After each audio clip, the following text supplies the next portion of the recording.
Okay, so this is what I was talking about. We started out walking down the street and you see McDonald's, right?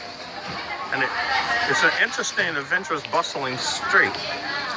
But then you come to an alleyway that you think is an alleyway. It opens up to a whole new adventure of shops and bustling and people and things for sale. And it stretches out both directions. So you never run out of adventures in China.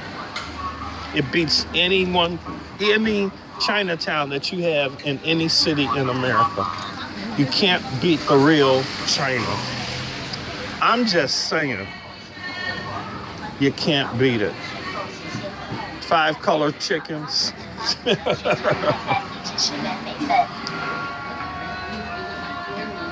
Much food.